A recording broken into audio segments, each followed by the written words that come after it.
কারণে অকারণে এই যে বিভিন্ন রাস্তাঘাট বন্ধ করছে, এটা যদি আপনারা ভালোভাবে প্রচার করেন সেই সময় কিন্তু জনগণে অতিষ্ঠ হয়ে যাবে। এখনই কিন্তু জনগণ অতিষ্ঠ, যে কোনো এই যে কারণ অকারণেই তারা রাস্তাঘাট, এই যে গতকালকে দেখবেন এই গ্রামীণ ফোনের হেড অফিস দেয়া 12টা পর্যন্ত বন্ধ করে রাখছে। এগুলি আপনারা মিডিয়া বলেন, এরা এই জিনিসগুলো আমাদেরও কিন্তু একটা ধৈর্যের সীমা থাকা দরকার। আমাদের কিন্তু ধৈর্যের সীমা কিন্তু শেষ করে দিচ্ছে তারা।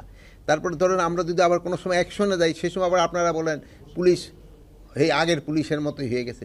এই ক্ষেত্রে আপনারা তাদের একটু বলা দরকার যে তারা যেই এই যে কারণে অকারণে করতেছে, তারা এটা রাস্তাঘাট ব্লক না করে তাদের যে ঊর্ধ্বতন কর্তৃপক্ষের কাছে তারা জানাইতে পারে। যেমন ছাত্রদের ক্ষেত্রে তারা তাদের ঊর্ধ্বতন কর্তৃপক্ষ জানাইতে পারে। তারপরে যদি তারা কোনো করতে চায়, তাদের স্কুলের মাঠ আছে, কলেজের মাঠ আছে, ওখানে তারা বলতে পারে। বাট জনগণের দুর্ভোগ সৃষ্টি করে যেন না করে এটা করবেন। কিন্তু সবারই কিন্তু একটা ধৈর্য আছে, মানে এক সময় কিন্তু সবাই ধৈর্যের বাঁধও কিন্তু ভেঙে যায়। জনগণের কিন্তু ধৈর্যের বাঁধ ভেঙে যাবে। এই সময় দেখবেন যে জনগণের কিন্তু তাদের ক্ষেত্রে অন্য রকমের ব্যবস্থা নেওয়ার চেষ্টা করে। আন্তর্জাতিক ট্রাইব্যুনাল যাদের ধরেন গ্রেপ্তারের পরোয়ানা জারি করছে, আমরা কিন্তু তাদের ধরছি। তারা কিন্তু অনেকে মেইন তারা তো আপনারা জানেন সে তো বাংলাদেশেই নাই।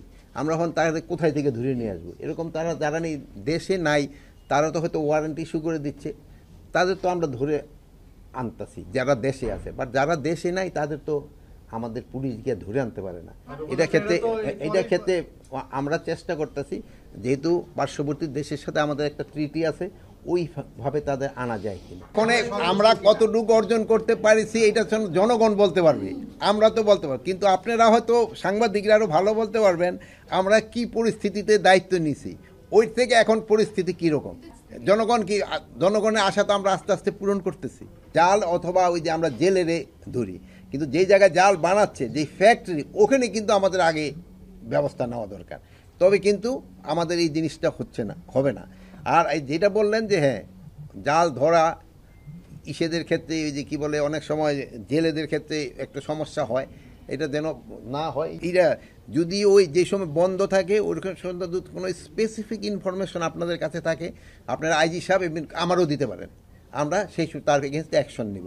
এখন মানে ইন জেনারেল এটা দিয়ে গেলে কিন্তু পারা যাবে না। আপনারা স্পেসিফিক থাকলে আমাদের নাম্বার আছে, আর আপনারা সাংবাদিকরা যেই কোনো ঢুকতেও পারেন, আপনারা আমাদের কাছে দিন। যদি আমরা ব্যবস্থা না নেই সেই সময় আমাদের বলে, যদি এরকম কেউ করে তাহলে কোন অবস্থায় আমরা ছাড় দেব না। নিজস্ব যেইগুলি ধরেন আমাদের এই নৌ পুলিশের তার কাছে যে সময় রিপোর্টগুলি আসে, সে অবশ্যই অ্যাকশন নিচ্ছে। এরকম যে দুই একটা যে ঘটনা ঘটতেছে না তা না, এবং হচ্ছে, এবং এইগুলির ক্ষেত্রে অ্যাকশন নেই। যদি কোনোটা অ্যাকশন না নেয় আপনারা আমাদের বলেন, আইজি সাহেবরে বলেন বা আমারে বলেন, আমরা অ্যাকশন নিব। আমরা মাঠ পর্যায়ে তাদের আইজি সাহেবের নির্দেশনা কিন্তু একবারে অ্যাবসলিউটলি ক্লিয়ার। এখানে আইসি সাহেবের নির্দেশনার ভিতরে কোনো সমস্যা নেই।